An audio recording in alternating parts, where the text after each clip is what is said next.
FA cup football দুনিয়ার সবচেয়ে পুরনো ফুটবল প্রতিযোগিতা। ইংল্যান্ডের ফুটবল কর্তৃপক্ষের নামে পরিচিত এফএ কাপে 1871-72 থেকে প্রতি বছর ইংল্যান্ডের শীর্ষ থেকে নবম স্তরের দলগুলো অংশ নিয়ে থাকে। প্রিমিয়ার লিগ ও চ্যাম্পিয়নশিপের দলগুলো যোগ দেয় তৃতীয় রাউন্ড থেকে।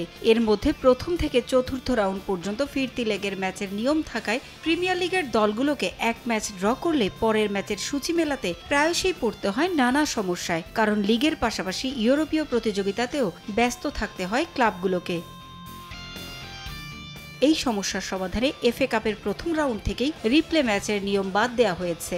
সামনের মৌসুম থেকে দলগুলো মাত্র একটি ম্যাচই খেলার সুযোগ পাবে। নির্ধারিত সময়ে বিজয়ী চূড়ান্ত না হলে ম্যাচ গড়াবে টাইব্রেকারে।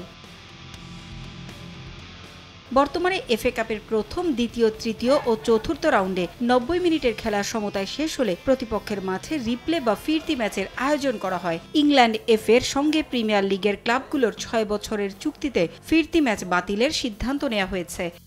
40% বেশি গ্লো, বিশ্বে 1 নম্বর গ্লো ক্রিম, নতুন গ্লো এন্ড লাভলি। উয়েফা বর্ধিত প্রতিযোগিতার সূচির সঙ্গে তাল মেলাতেই প্রথম রাউন্ড থেকে ফিরতি ম্যাচের নিয়ম বাতিল করা হয়েছে। আগামী মৌসুম থেকে এফএ কাপের ফাইনাল হবে প্রিমিয়ার লিগ মৌসুমের শেষ সপ্তাহের আগের সপ্তাহে, বিশেষ করে শনিবার। সেদিন প্রিমিয়ার লিগের কোনো ম্যাচ থাকবে না। এ মৌসুমের এফএ কাপের সেমিফাইনাল অনুষ্ঠিত হবে আগামী 20 ও 21 এপ্রিল, শনি ও রোববার।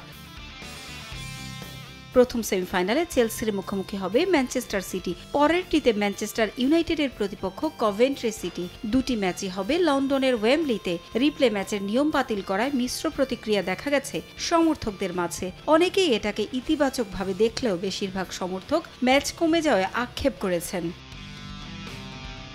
পারভিন আক্তার, সময় সংবাদ।